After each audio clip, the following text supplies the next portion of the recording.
Sa Elimination Games para sa Inter-High, naging maganda ang laro ng Shohoku High School. Kapag natalo nila ang Shoyo High School, sigurado ng pasok sa Final Four ang Shohoku. Napagbigyan si Sakuragi na mapabilang sa starting five at nangako siyang pagagandahin ang kanyang performance.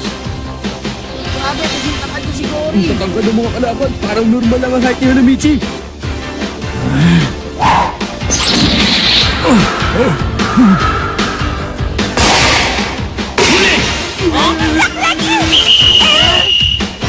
Jump ball violation! Point number 4! Hindi lang si Akagi, pero lahat ng miyembro ng Shohoku ay nakakaramdam ng nervyos. Sa Shoyo naman, walang patid ang kanilang pambihirang laro.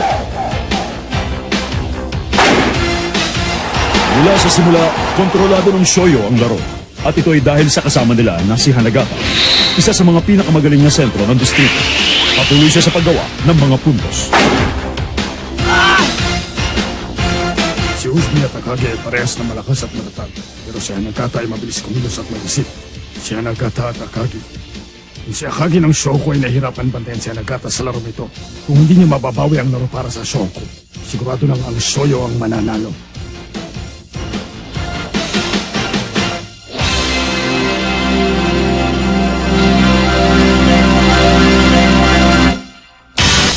Ang pambihirang atake, Hirokawa!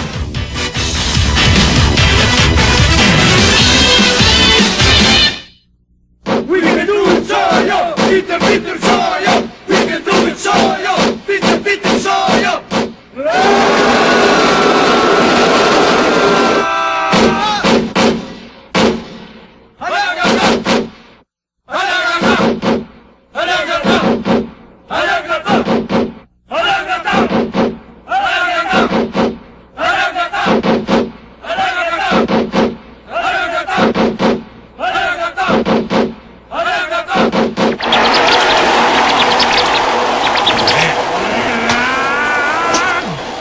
Nakikita nyo, mamaya hindi na Hanagata. Hanamichi naman! Maging listo ka, Sakuragi Hanamichi!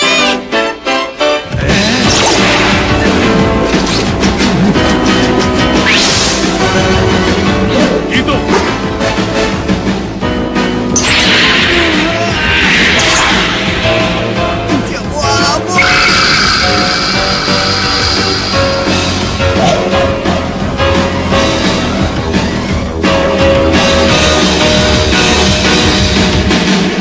Wow!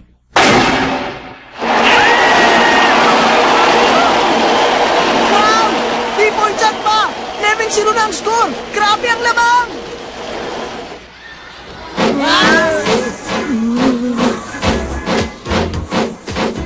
Nice shot, dito. Salamat. Oh, ganda naman. Malas!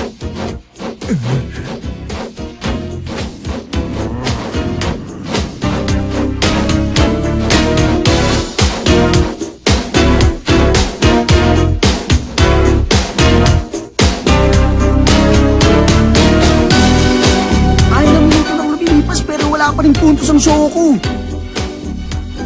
Talagang mas malakas ang Shoyo kaysa sa Shohoku. Ano sa palagay mo, Coach? Malakas nga ang Shoyo, pero malakas din naman ang Shohoku. Nung nakalaban natin sila, hindi naman sila ganyan maglaro. Oo nga. At nung panahon yun, wala pa sa kanilang ace guard na si Miyagi at ang dating MVP na si Mitsui. At kung tama ang natatandaan ko, 1 puntos lang ang nilamang natin sa kanila noon. At sigurado ako na malaki nang nag-i-improve ang laro ni Sakuragi. Wala anong laro na yon. Kung tutusin, dapat mas malakas ang Shohoku ngayon. Ano kaya ang nangyari sa kanila? Nakapagtataka. Hindi ko alam kung gaano kalaki yung improve niya. Pero masama ang kuti ko sa Sakuragi yun.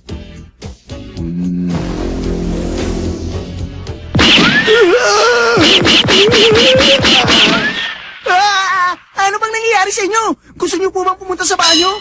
Kung yun lang, Coach, sige, sasamahan ko pa kayo. Mapataw ka ba? Bakit naman? Alam niyo, Coach, kapag nasisiyar kayo, hindi niyo dapat pinipigilan. Kung nabatang yun, di ko siya mapapatawad. Okay, balik na sa laban. Bawiin na natin to! Oh! Ano ba problema nila? Ba't parang pagod na silang lahat? Sa palagay ko, nahihirapan sila Captain at Mitsui kasi ang tatangkad ng mga player ng Shoyo. Talagang mapapagod sila kasi hindi na biro ang laban. Kailangan tapatan nila yung tangkad at bilis ng Shoyo.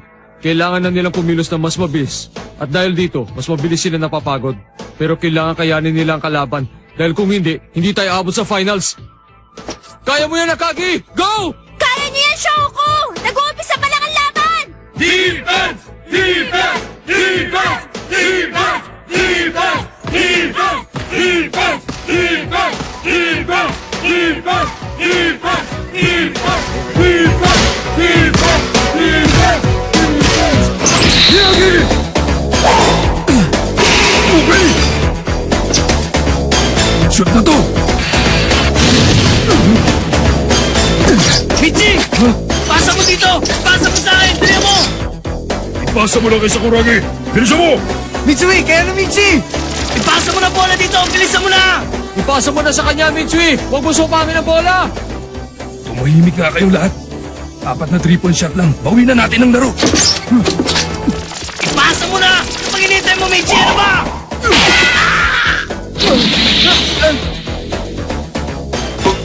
Ako! Hoy! Shoku Ball! Okay. Ano bang inaangal mo dyan, Sakuragi? Sabi mo ipasa ko sa'yo. Eh, pambihira ka naman eh. Binigla mo ko. Ni hindi ka man sumenyos kung ano. Gugong ka. Ano ka mo? Kasalanan mo yun, Sakuragi. Ha? Alam mo, Mitsui, sa palagay ko, mas mabuting ipasa mo na lang ang bola kaysa pilitin mo makagawa ng 3-pointer. Importante babawi natin ang nilalamang nila. Bago mo ako payuhan ng kung ano-ano, mabuti pa, tigilan mo muna yung si Hanagata. Akagi. Ako na lang ang bahala sa hanagatang yan. Anong Rian? Lukawa? Sinabi ko naman sa'yo, nalalaman kita sa puntos. Huwag mong kakalimutan yung mayabang na pangit. Hoy! Ano ba kayo dyan? Ano bang pinag-aawayan yung apat dyan, ha? Nasa gitna pa man din kayo ng laro eh.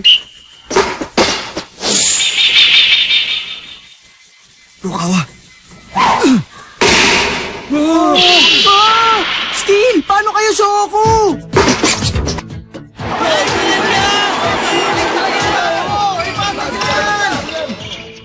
Malaking bagay talagang height advantage ng Shoyo. Pero bakit naman hiniyaan lang ng Shoko na maagaw ng Shoyo ang bola sa kanila? Ibig sabihin talaga napepreso ng Shoko sa larong ito. At dahil na rin sa galing na kalaban nila, di ba coach, di ba? Ang kulit mo masyado ka matandaan! Tumahimik ka nga dyan! Sorry po, sorry. Ngayon ko lang nakita si Akagi na maglaro ng ganyan. Parang wala siya sa sarili niya. Dapat ay mapigilan na nila ang Shoyo sa kakagawa ng puntos. Kung hindi, hindi na nila mahabol pa ang mga ito.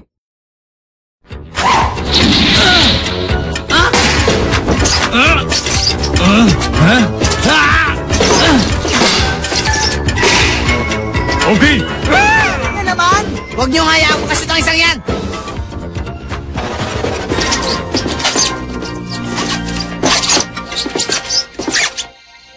Kuya!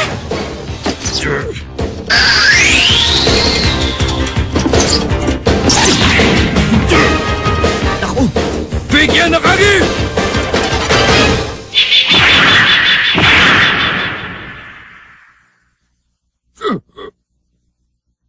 Score na naman. Ha? Ikaw!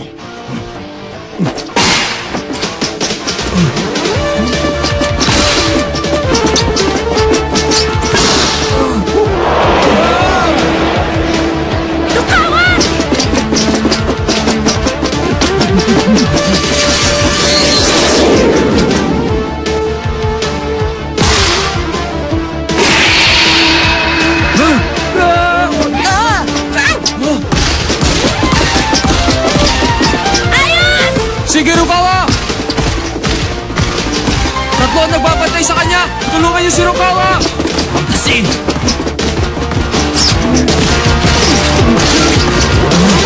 Rukawa! Hindi na ako tayo makapagpasingit ka pa! Hintay ka! Sasayangin mo lang yan! Rukawa! Teka! Hintayin mo kami!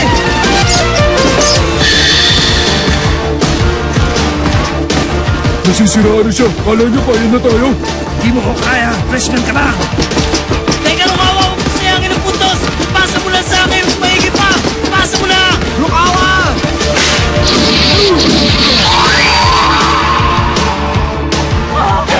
Hindi mo kami kaya dalawa! Di mo kaya, Rukawa!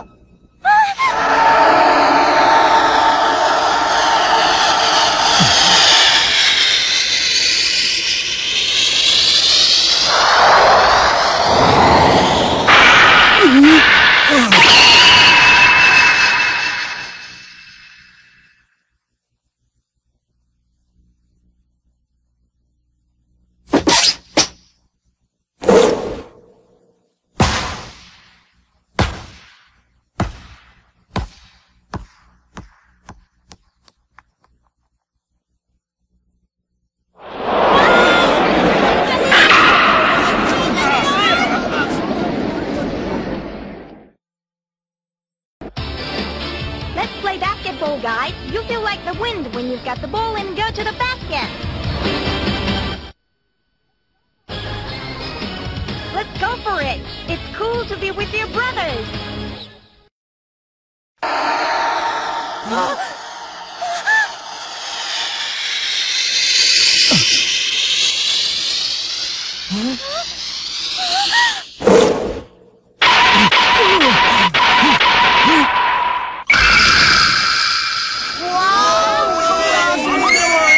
Nag-ipon silang posisyon habang nasa ere. Oo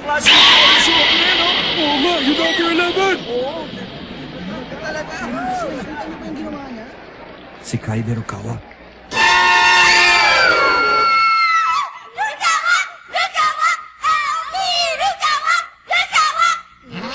Nandito rin pala yan mga jologs na ni Rukawa. Kahit anong dami pa ng cheering squad ng Shoyo, wala silang binatbat sa 3 jologs ni Rukawa. Hindi ba aro ko? Eh? Wala na, katatolik na naman.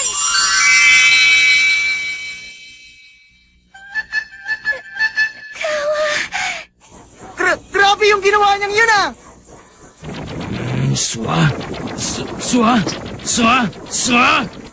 Swapang! Kung maglaro ka, kala mo wala kang kasama. Maswerte ka lang at umubra yung ginawa mo, Rukawa. Pero dapat talaga, hinintay mo kami. Delikado yung ginawa mo. Kung ako ang gumawa nun, siguro okay lang. Pero hindi ko matatanggap na nagpapasikat si Rukawa. Ubod ng yabang! Daig nyo pa ang yelo eh.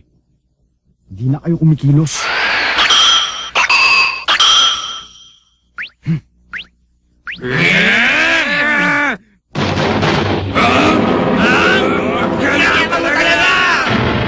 Tamak na first year ka lang! Sino sa kala mong kausap mo? Hindi ka gumagalang sa mga nakakatanda! Wala talagang modo ang kabataan ngayon! Sinong hindi makakilos sa nervyos? Nagpapatawa ka ba? Wala sa akin na showyong yan. Handang-handa ako maglaro. Tingnan mo naman ang footwork na to. Pulido, hindi ba? Paano mo nasabing tayo pa ang yelo? Ha? Ha?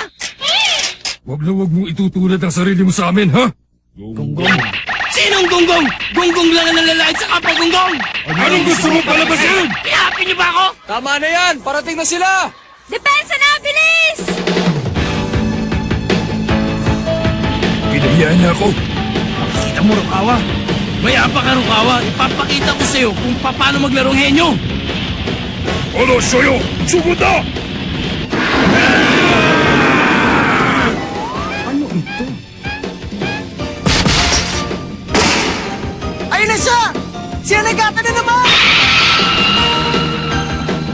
Pigilan nyo!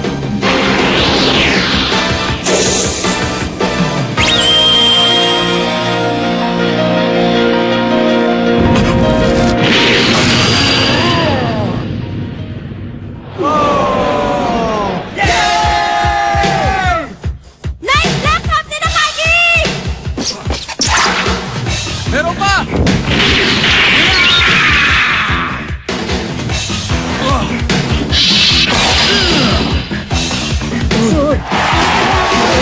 Yes, get the flex water ni Captain Akagi! Ayos! Yan ang super blocking technique ni Sakuragi! Ang galing!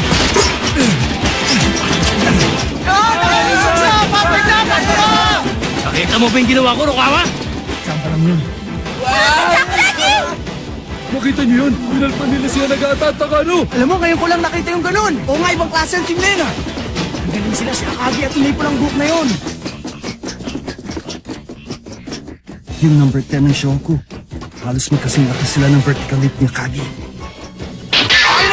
Oo!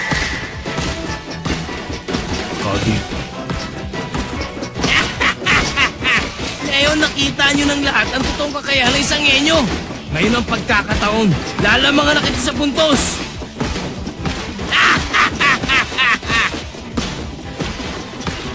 Malas talaga.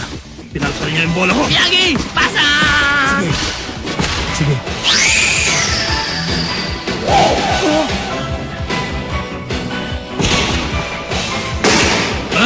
Ngayon ako naman!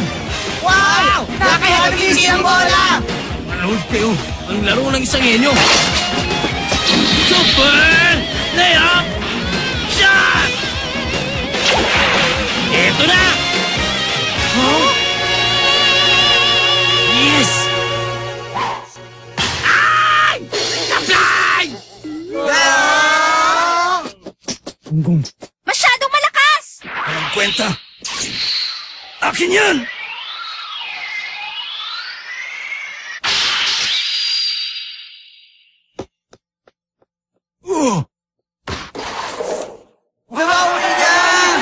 Nice, Rukawa! Nice, Rukawa!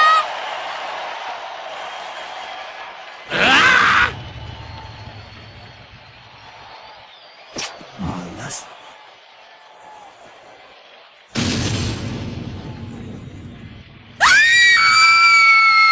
Rukawa! Rukawa! Ang galing ni Rukawa! Rukawa! Ang galing niya talaga! At napakagwapo pa! Katatonik na naman! Bakit ba sumablay ng ganun ang henyong ito? Henyo ka dyan. Relax ka lang. At dali-dali nun eh. Ngayong pinasa ko sa'yo, binaliwala mo naman. Dahil dyan sa kagunggungan mo sa Kuragi, lalo na nagmumukhang magaling yung si Rukawa eh. Oo nga, correct! Rukawa! Tanda mo, nagawa mo lang yun dahil pinasok ko sa'yo ang bola. May utang na loob sa akin. Gunggong. Hoy, Hanamichi! Pinasa mo ba talaga yan sa kanya? Kay Rukawa pa! Tumahimik kayo! Hindi maganda to. Nakakaapat na puntos na siya. Kailangan gumawa ako ng paraan para makabawi ako sa kanya. Kailangan makadakdak ako sa susunod. Hoy, Hanamichi! Huwag mong pipiliting ishoot yung bola. Ah, oo. Mag-concentrate kayo. Oh! Huwag kayong kabahan! Kain natin to! Oh! Defense! Defense! Defense! Soyo! Soyo! Soyo! Soyo! Mukhang unti-unti nang nababawi ng show kong laro ito. Ano sa palagay niyo, Coach? Oo, napansin ko rin yun. Kanina mukhang Soyo na ang magdadala ng laro hanggang sa katapusan. Pero nabago ito ni Rukawa. Ang practice game namin siyang nakapigil kay Uzumi at Sendo. Pinigil niya ang atake namin at mag-isa siyang lumusob. Ibang klaseng player si Rukawa. Sa lagay na yan, first year lang siya. Pero kaya na niyang pabaliktarin ang laro. Hindi madaling makahanap ng player na katulad niya. Kutob ko balang araw magiging star player siya. Magaling talaga si Rukawa. Malaki ang agwat ng kakayahan niya sa kakayahan ko. Hindi ko matatapatan ng laro niya kahit gaano ko gustuhin ito. 165 centimeters lang ang height ko. Ang tatangkad nila. Pero yung number 7 ng Shoku, kahit maliit, nalusutan sila. Oo nga, yung number 7 ng Shoku. Kahit yung number 9 ng Shoyu. Mas matangkad kesa sa kanya. Agrabyado masyado sa laro yung maliit na yun. Sayang lang. Dapat palaruin na lang nila yung number 5. Baka makabawi pa sila, no? Yagi.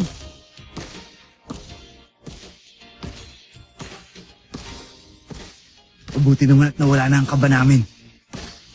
Ngayon na ang totoong umpisa ng laro ito. Come on. Come on. Laban na, Shoyo!